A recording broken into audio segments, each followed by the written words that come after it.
Hey everyone, welcome to my channel. My name's Giusi, and I talk about healing topics and subconscious programming, and also my journey with learning that I'm autistic.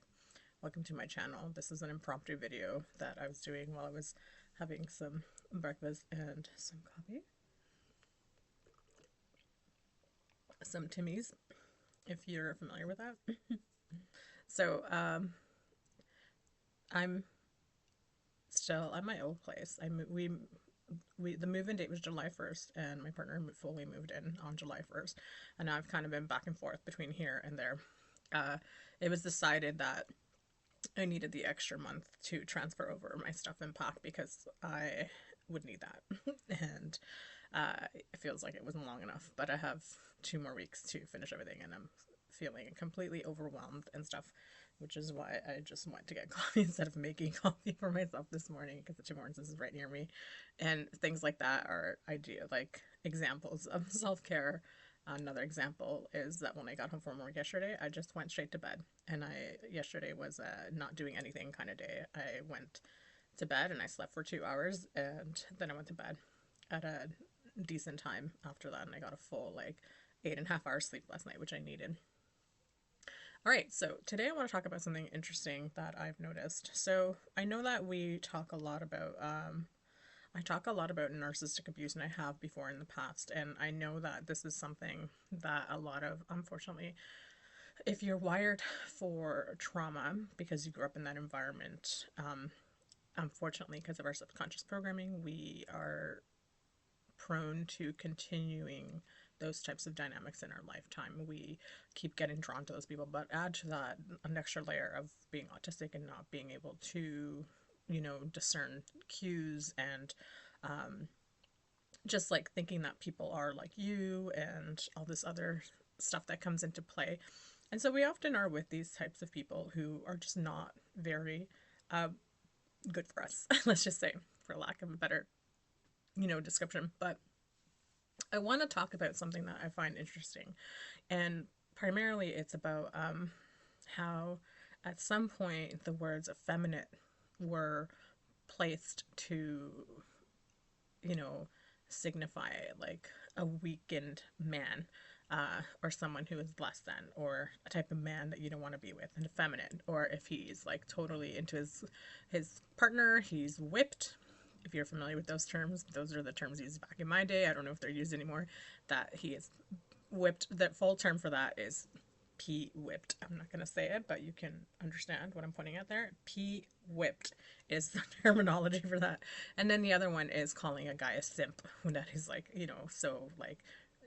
so doting to his girlfriend or partner.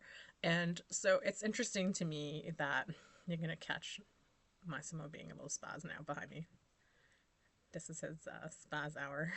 He's so funny.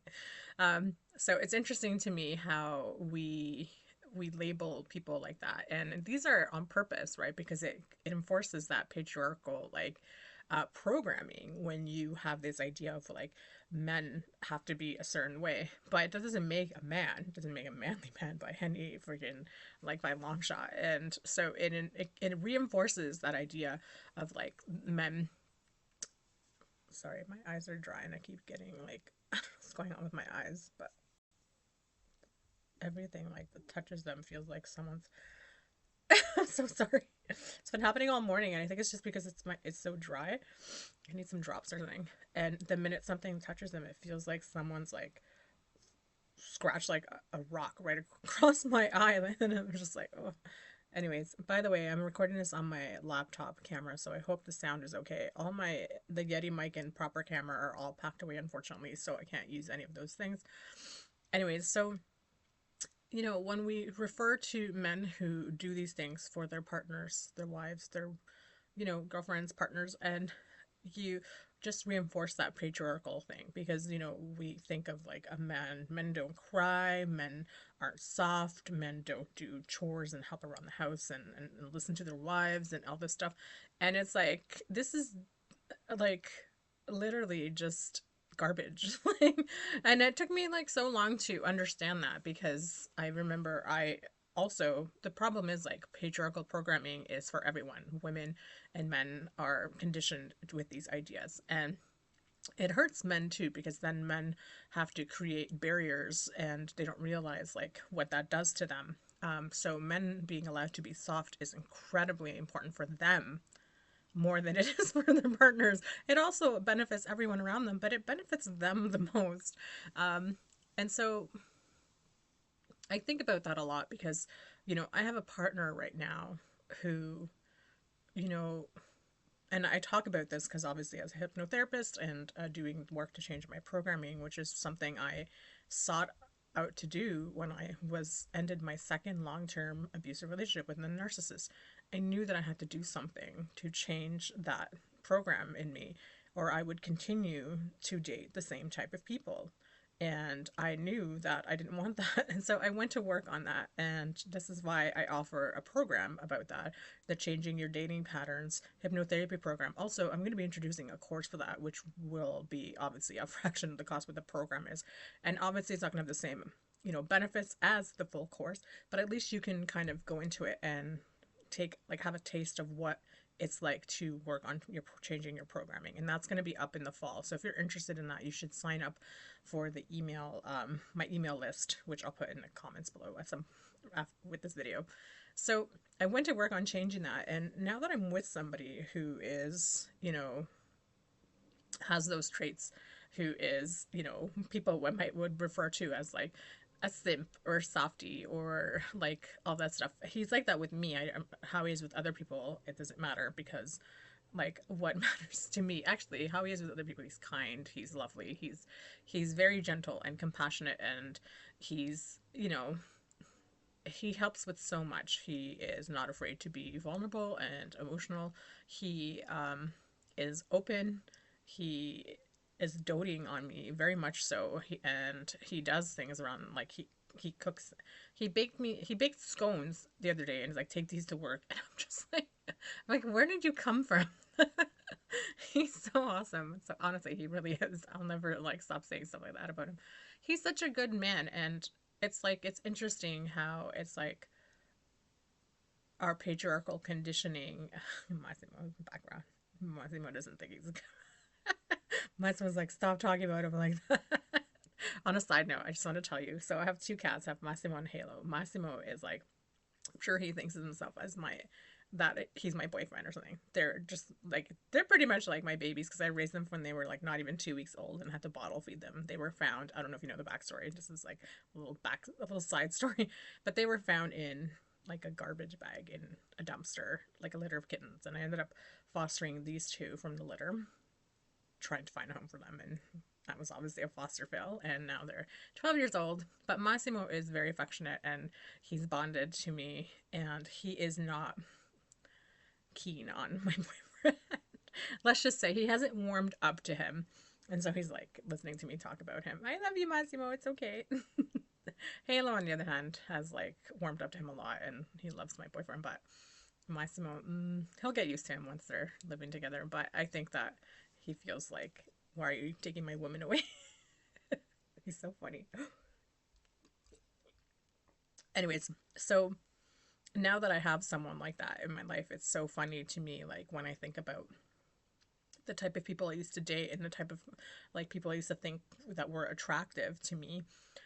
And I used to like those really aggressive, you know, and all those things. But then I learned after, when I was healing, and I have videos about this, your type is just based off of your blueprint, that programming of what you experienced as a child, right? So that is your type. And so when many of us are raised in these environments that have a lot of patriarchal conditioning, my parents came from a very small town in Italy that was very old fashioned and men ruled the rules.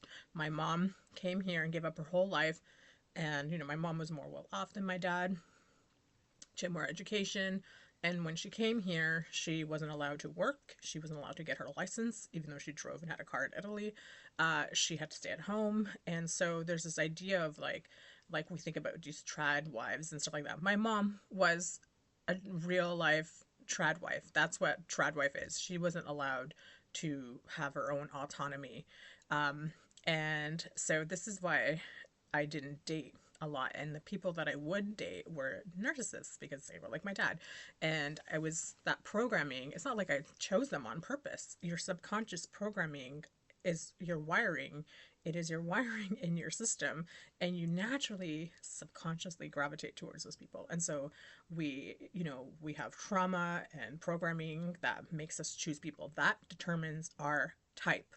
It's not because you decided one day, I like those guys. No, your type is determined by all those things that we experience.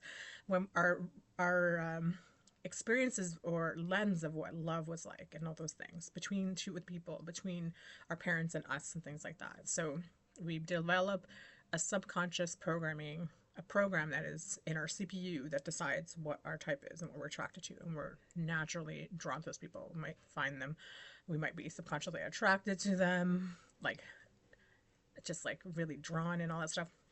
And then add, like I said, add to that being autistic and not realizing that these people are not saying things at face value. And so my type was always that manly, kind of aggressive type, controlling, and just would do all like whatever they want, and would kind of override my anything I wanted and stuff. And it wasn't on purpose because I would never have chosen that consciously. And that's the thing about subconscious programming. You don't choose it consciously, because if you choose it consciously, we would never date these people. Our subconscious programming runs everything in our lives. And unless we are aware of what's going on below the surface, we'll continue to choose these things without us even realizing it. And some people notice the pattern and they have an opportunity to change that, but some people don't, unfortunately.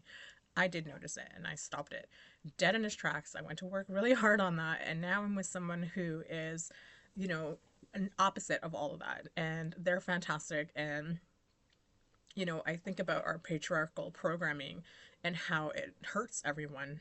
And as an autistic person, I think that having someone who can be that incredibly supportive, and who can understand you and see you and stuff like that is actually like life-saving. It really is, because if I tell you like how many dark places I've been in the past, I've struggled with what I thought was depression since I was like a teenager and things like that. And I can't say that I've experienced that feeling since I've been in my relationship. And I say that like it's been over a year now, and not once have I experienced those feelings. Having someone, and I'm not dependent on him for those feelings, but what a remarkable difference it makes to have someone who is so soft and in tune with you, that can give you that space, and that that space to feel safe and to not feel like you have to have your guard up and all that stuff, who's not trying to harm you but help you. And it took a while for me to allow that in, because when your programming is set a different way, even though I allowed myself to start dating someone like that, it did take a while for me to allow to someone to come in. And it definitely felt more natural with him because of his disposition, and he never was forceful. He's just, honestly, he doesn't like when I say it. I tell him that he's perfect, and he's like, I'm perfect for you. And I'm like, yes, he's perfect for me. But he's exactly that. Like, and when I say perfect, because, the idea of perfection is like weird, because what is perfect? But perfect is something that is, for me, is something that fits. It ticks off every, like, thing for me. And so I just want to say, like, when we talk about like this idea that these men are effeminate or simps or whipped and all this stuff, we just are shaming men from being caring individuals who are supportive to their partners, and allowing them to be soft and allow them to be cared for and like in that way too, because oftentimes, because they don't show that vulnerability, they don't receive that type of care from their partners either. They live a very fragmented life, I would say. It's very disconnected. And so you're unable to connect with your partner in a deep way. And so when you have two people who can be vulnerable with one another, you allow yourselves to connect in a deeper way than you've ever been able to before. And it is one that is safe. It's in a way that is safe and it's in a way that it feels very pure and protected. It feels good, it feels strong, and it just feels like really, really good as a whole. And so when I talk about patriarchal programming and how it hurts everyone, it really does. And so one of the things that I really like is seeing more and more of this trend on social media of this type of connection. And obviously, it's not very apparent in my generation. I'm in my 40s and I'm Gen X, so it's not so apparent with Gen X people or older than that. But you see it more in like younger millennials and people younger than that, where they're connecting, and you see these guys being more soft, and that's because it's being shown to them, it's being mirrored to them, and we're starting to move away from that patriarchal programming because that programming doesn't work. And we try to we see some of this rise in trad wives and stuff like that, but yeah, Halo, what happened? I can't wait for Halo to bother Stuart when he's on his calls at work. He works from home, so that's gonna be fun. I told him I'm putting Halo's bed right where his desk is. Anyway, yeah, so this whole video is to talk about that and how important it is for us to, as autistic people, how that patriarchal programming really hurts us, especially when we have trauma in our past, especially when we're trying to change our programming, especially when we want to find connections that are safe, inviting, warm, friendly, and supportive. We do not benefit from those types of, from that type of programming. And Halo, what are you doing? And so finding people who can embrace that very vulnerable way of existing is imperative for you if you want to create or co-create with someone a life that is conducive to your healing, especially if you're in burnout like me. I wouldn't have been able to have a relationship with anyone if it wasn't for like the person that I'm with right now. Like, he makes it so easy for me to be in a relationship, and I'm so grateful for him all the time. And I tell him that, and I appreciate him so much. I tell everyone, I tell my friends like how grateful I am, and how wonderful he is, and I show him in ways that I can. And I want to say, like, if you really want to build like that kind of life for you that feels safe and where you can have like an opportunity to heal and to create something that is going to be more aligned with who you are, to not feel like constantly overstimulated and burnt out, then you need to be able to create that. I've created it with my friends, I've created it with my partner, like in finding someone like that.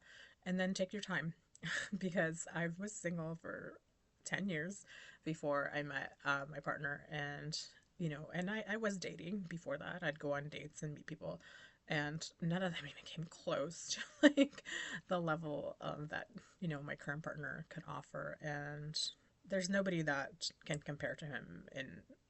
And I'm glad that I waited for someone like that. And I knew exactly what I needed and what I wanted. And I waited for that. And I have that. And um, I'm happy that he doesn't, I guess you can say, he doesn't reside in that space of like where we have that rigid patriarchal programming in the same way that, like, my family had. I mean, the way my dad thinks and all this stuff. And so it's interesting. I'm going to say a side note because, my partner knows my family. He's met them several times. He's been over for family functions for like many of them so far. And I remember in the beginning a comment that was made by my mom.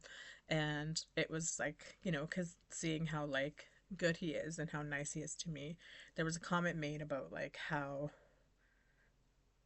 you better, be good to him and not lose him or do anything to make him go. And it's like this weird like idea of like that. See, this is what I mean about that patriarchal thing. It's like that we have to be the ones to hold on to a good man. And I'm like, well, him having to hold on to a good woman. Like, there's no value placed in the woman. And that's, it's not her fault, because she's been programmed that she has no value, that my mom had no value except for to clean the house and to pop out kids for my dad. And so she has that, when that patriarchal programming of, you know, that this is who you are, and now you have to be that way. And it's like, I don't have to be that way. And it's sad when you feel those things continuing, but it won't continue with me, which is very fortunate.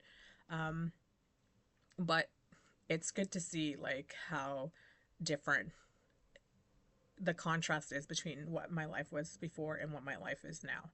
And all of that takes time to create that. And if you're serious about wanting to do that work and to change that, which is honestly, it becomes about like your life, and creating that a difference in your life. If you want to change the trajectory of a life, you have to be serious about it. You have to make the choices. And that involves a lot of saying no to the things that are not for you. It involves a lot of isolating. It involves a lot of cutting people off. It involves a lot of going into your shadow and reclaiming those parts. And this is important for us, especially as autistic people who have masked our whole lives, especially, most especially for us undiagnosed autistic people. And so reclaiming those parts of ourselves, allowing ourselves to take up space is important, and allowing ourselves to be seen and held and all that stuff is important. Healing from that trauma, from past experiences, and then just kind of rejecting patriarchal programming and structures is so vital to our well-being, our mental health, and just to be alive. It really is. Anyways, so this video was way longer than I wanted to be. It was kind of a summation of like my thoughts on like how patriarchal programming really harms, well, it harms everyone, but how it directly harms us. Um, in all relationships, it harms all of us, and just it harms men too. It harms them just as much. And so this is a way to bring attention to that, but also a way to acknowledge that there has been, we can see some changes happening in that, and some things that are like trickling down around us and slowly coming down and shifting and stuff like that. And that's beautiful to see. And I really love that. And I hope to see more of that, continue seeing more of that. And of course, you always get the pushback when things like that happen. As with everything, when programming is starting to change and things are starting to change, you always get like a rise up of the pushback, because nobody wants things to change, but change is going to happen. So let's continue doing that. Anyways, this was my random chatting about this. This is going to be the last video I do here. And the next one will be my new place. I think I said that in my last video, but this one will definitely be the last one, because I'm packing up my laptop after this. So thank you so much for being here, and thank you for being here in my old... I might do a video of like, because I'm spending the weekend alone. Next weekend is my last weekend here, and I'm going to spend the weekend alone and honor the space here. I got really emotional about it because I've been here for 11 years, and the space has really been huge for me. It was a space where I moved out of my parents' house, and then, when things ended with my ex and I went no contact, I went through my spiritual awakening while I've been here. So there has been a tremendous amount of growth in this space, and I was able to create a safe haven for myself, that is warm, healing, and safe mostly, and just to have that really peaceful energy. And I cultivated that here. I grew it, attended to it, and so this place has been the best cocoon that I could have asked for, and I'm grateful for it, and I'm very sad to be leaving it. It means a lot to me, but I know that my next chapter is going to be wonderful. I love my new place that I'm at with my me and my partner got, and I'll take a video of that to show you. I'll do a little tour of what it looks like.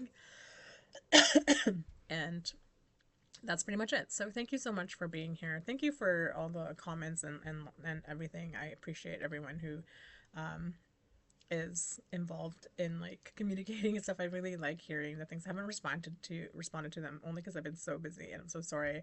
I'll try to sit down and reply to the comments when I get a chance. Also, it doesn't always show me when you guys reply to each other's comments. I do not get notifications of that. So I only get initial notifications of the comments. And I don't know if there's a way to find out how to fix that. But if you do know, or if you know how to look for those, then let me know. But, anyways, thank you for being here. And that's it. I will talk to you soon. And don't forget to like and subscribe. Take care. Bye.